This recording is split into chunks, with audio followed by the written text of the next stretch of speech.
ہے. مثال کے طور پہ میں اکثر اپنی بہنوں کو سمجھانے کے لیے کہتا ہوں, دیکھو ہمارے مذہب نے جس کو قیمتی سمجھا اس کو پردے میں رکھا, اور پردے میں دیکھ کے ہم سمجھ جاتے ہیں کہ یہ قیمتی ہے. مثال کے طور پہ دنیا میں کروڑوں قبریں موجود ہیں, بولو ہے کہ نہیں ہے؟ کروڑوں قبریں موجود ہیں, ایک تو نہیں, آپ کے جھارکھنڈ میں کروڑوں قبریں ہوگی, کروڑوں کی بات کر رہا ہوں, کروڑوں قبریں ہوگی, ڈھونڈو گے تو اللہ اکبر. لیکن دیکھ لو ساری قبریں ننگی پڑی ہوئی ہے, لیکن جب ہم کسی قبر پر گلاب پڑا ہوا دیکھتے ہیں اور اس کو چادر کے نیچے پردے میں دیکھتے ہیں, سمجھ جاتے ہیں کسی شرابی کی قبر نہیں ہوگی, کسی جواری کی نہیں ہوگی, کسی زانی کی نہیں ہوگی, بلکہ یہ قیمتی قبر ہے, اس لیے اس پہ کپڑا اور پردہ ڈال دیا گیا ہے, اس پہ گلاب ڈال دیا گیا ہے. اسی طرح دیکھو دنیا کی ساری مسجدیں بے پردہ ہے, لیکن جو مسجدوں میں سب سے افضل ترین مسجد ہے جسے کعبۃ اللہ شریف کہتے ہیں, اس کو گلاب میں ڈھک کر کے بتایا گیا ہے.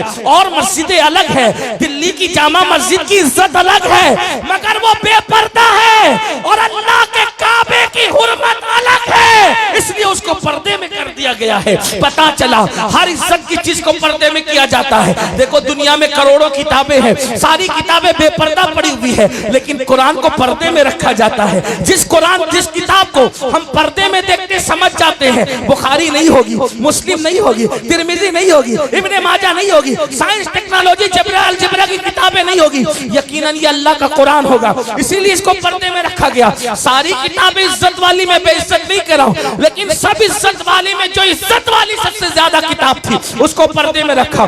پھر دیکھو انسان دو چیزوں کا مجموعہ ہے, ایک اس کا جسم ہے, ایک اس کی روح ہے. اللہ اکبر. روح انسان کی زندگی کا سرچشمہ ہے.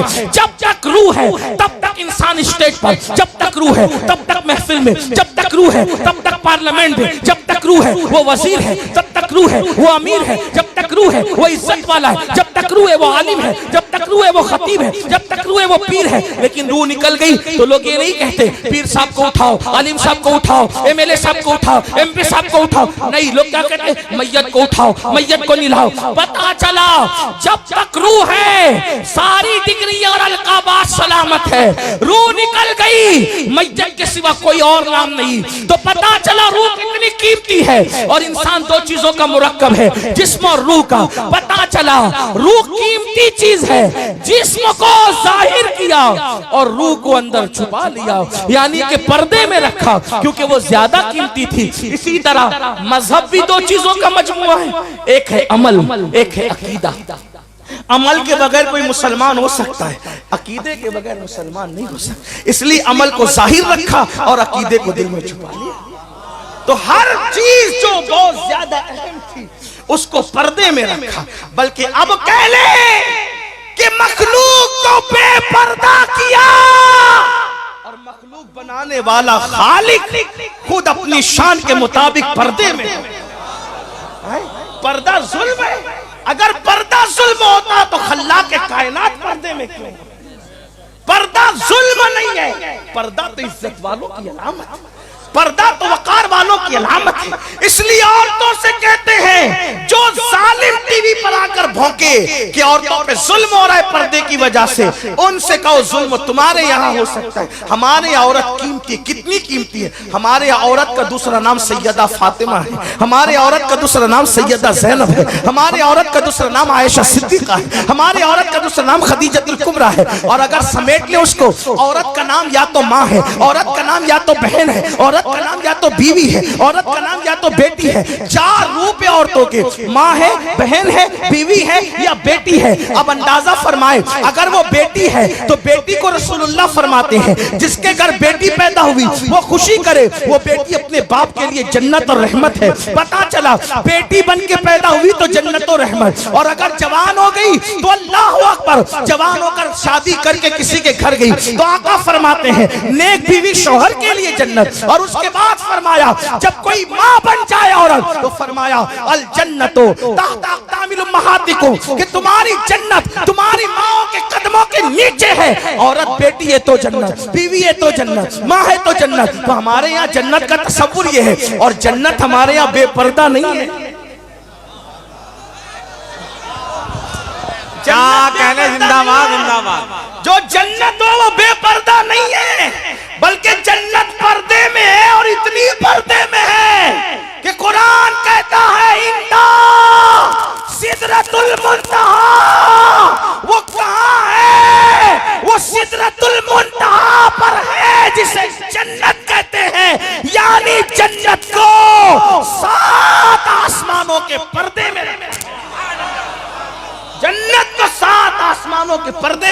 اور ہمارے یہاں عورت جنت سے کم نہیں ہے، کسی کی اور کچھ بھی ہو سکتا ہے۔ لوگوں نے جوؤں میں ہارا اس لیے ان کو اہمیت ہو یا نہ ہو، لوگوں نے گم کر دیا انہیں اہمیت ہو یا نہ ہو، لوگوں نے ان کا سودا کیا اہمیت ہو یا نہ ہو، ہمارے یہاں تو بڑی اہمیت ہے۔ اس لیے تو پہلی بات یہ عرض کر رہا تھا کہ آج ناجائز تعلقات کے حوالے سے بہت زیادہ معاملات بڑھ رہے ہیں۔ نمبر 2 جوا، جوے کے معاملات، خاص طور پہ آج انٹرنیٹ پر جو جوا عام ہو رہا ہے، اور اس کو میں سمجھتا ہوں کہ نعت کی کلپ سنو، بیان کی کلپ سنو، کوئی کلپ سنو، اس میں جنگلی رمی کا ایڈورٹائز ضرور آتا ہے، اس کی اشتہار بازی بہت کثرت سے ہو رہی ہے۔ کوئی کہتا میں نے کروڑ جیتا، کوئی کہتا میں نے 2 کروڑ جیتا، کوئی کہتا میں نے اتنا جیتا۔ یاد رکھیں جوا یہ حرام ہے، اتنا سمجھنا۔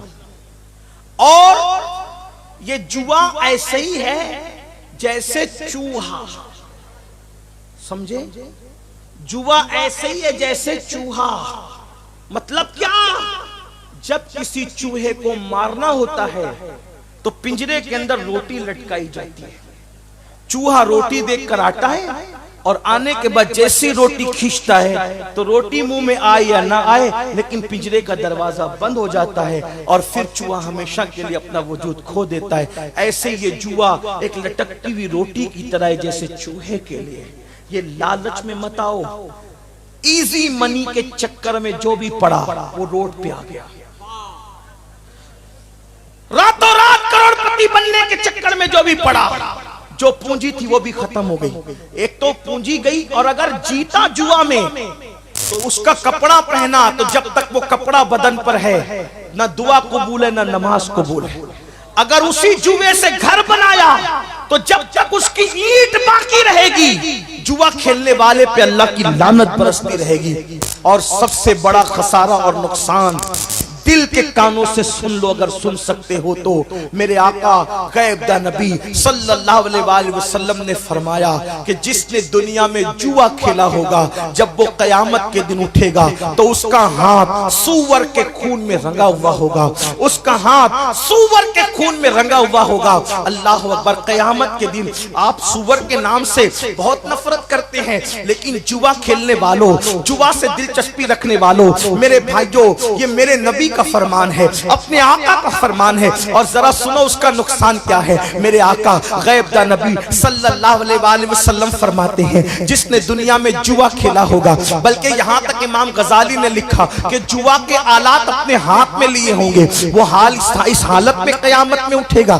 کہ اس کا ہاتھ سور کے خون میں رنگا ہوگا۔ اب سور کے خون میں رنگنے کا نقصان کیا ہے؟ قیامت کے دن ایک منظر یہ بھی ہوگا کہ میرے آقا اپنی امتیوں سے مصافحہ کریں گے، میرے سرکار اپنی امت سے مصافحہ کریں گے۔ یہی تو بات ہے، عاشقان رسول کے لیے محشر میں بھی ایک محشر ہے، قیامت میں بھی ایک قیامت ہے۔ اللہ اللہ، جب یہاں ہم جلسوں میں آتے ہیں تو علماء سے مصافحہ کرنے کے شوقین ہوتے ہیں، اور کرنا بھی چاہیے۔ ہو سکے تو زندگی میں یا تو کسی نیک کے پیچھے نماز پڑھ لو یا کسی نیک سے مصافحہ کر لو۔ کیا ہوتا ہے جب نیک سجدے سے سر اٹھاتا ہے، حدیث پاک ہے، توجہ کریں، جب کوئی نیک بندہ سجدے سے سر اٹھاتا ہے تو اس کے پیچھے جتنے کھڑے رہتے اللہ سب کی مغفرت فرما دیتا ہے۔ اور جب کوئی کسی نیک بندے سے مصافحہ کرتا ہے تو جس نے نیک بندے سے مصافحہ کیا اللہ پاک اس کی بھی مغفرت فرما دیتا ہے۔ ایک ظالم بادشاہ کی موت کے بعد کسی نے اس کو جنت میں ٹہلتے دیکھا، پوچھا کہ تیرا کیا حال ہے؟ اس نے کہا میں جنت میں ہوں۔ کہا دشمن خدا تو جنت میں کیسے؟ تو اس نے جواب دیا ایک مرتبہ امام حسن بصری کے ہاتھ چومے تھے، اسی کی وجہ سے اللہ نے میری مغفرت فرما دی۔ آپ سے پوچھتا ہوں علماء سادات نیک بندوں سے مصافحہ جب اتنی بڑی بات ہے تو قیامت کے دن کیسی لالچ ہوگی جب وہ حسن سراپا، وہ جلوہ جہاں آرا، وہ حسن تمام، وہ حسن کامل، وہ رشک کمر، اللہ اکبر، وہ رشک گل، بلکہ رشک گلشن۔ میرے امام کہتے ہیں وہ ہے لبہائے نازک ان کے ہزار چڑھتے ہیں پھول جن سے، وہ ہے لبہائے نازک ان کے